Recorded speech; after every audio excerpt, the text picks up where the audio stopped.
Hey guys, wanted to do this video on how the MCAT affected my social life and my hours outside of doing the MCAT and MCAT-y stuff itself. The MCAT is a very demanding task. A lot of people, the best quote I've ever heard about the MCAT is, "It's an inch deep, but a mile wide."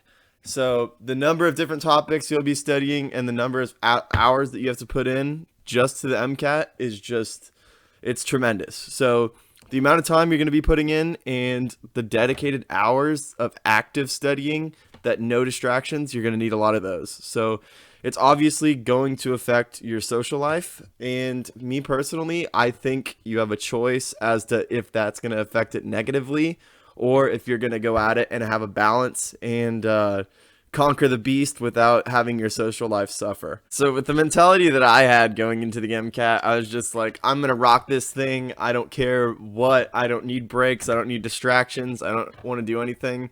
So I studied 6 to 7 days a week. I would say my social life personally suffered really greatly from the MCAT, but I don't think it has to. So personally, I went into it with this mentality, like I was just gonna kill this thing, and I studied, like I said, 6 to 7 days out of the week. I really never took breaks when I studied for the MCAT. I would take what I would call a break, but actually in those break days, I would still review my ANKI deck, so I'd still spend like an hour on it, and that would usually be on Sundays. So yeah, I'm just gonna give you guys a typical my schedule for a typical day, going to class when I was in master's school or when I was in my master's program this past year. So typical day of waking up and MCAT studying for, this is like 3 or 4 months of what I did for studying for my MCAT. So wake up 8 a.m. For most people, that's kind of late. I know that's later than most people would wake up.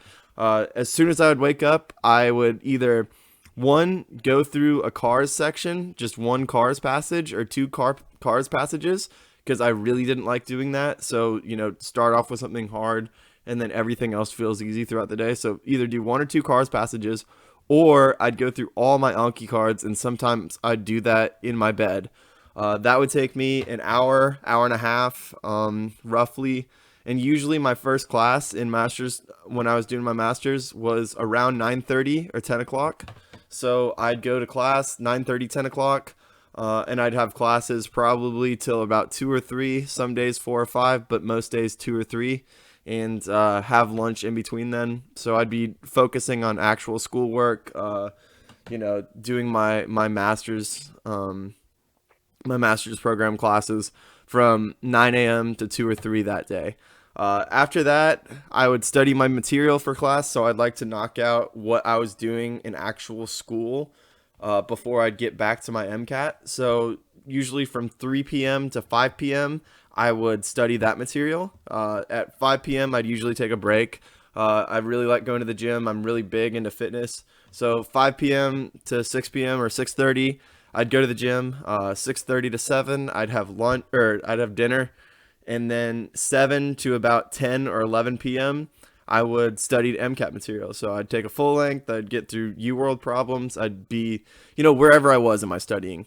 And then 11 p.m. to 1 or 2 a.m., I'd, mess around and just leisure time. I go to bed late. That's one of my, I guess, I don't know. I'm just a late person. So, get about 7 hours of sleep. That's my typical day. And I would do that literally 5 or 6 days a week. And if I didn't have classes, so that 9 to 2 or 3 p.m., I'd just increase that time on the weekends. So I'd study, I'd take a full length on a Saturday, or I'd study for 8 hours on a Saturday, or 5 or 6 hours MCAT studying on a Sunday. So, yeah, that's my typical day, doing MCAT studying. So I wouldn't recommend doing what I did, because I just did that 6 days a week. And yeah, I didn't get burnt out, but I had a lot of motivation, and it just really wasn't good for my own social life. So I never really went out with friends. I would go out maybe once a month with friends, and then I'd feel guilty about it. But I think that if I would have done it better, or I had to do it over again, I would have taken a day or maybe even 2 days off per week. I really think I could have swung that, because I was disciplined enough on the days that I did study that I think I could have afforded to do that.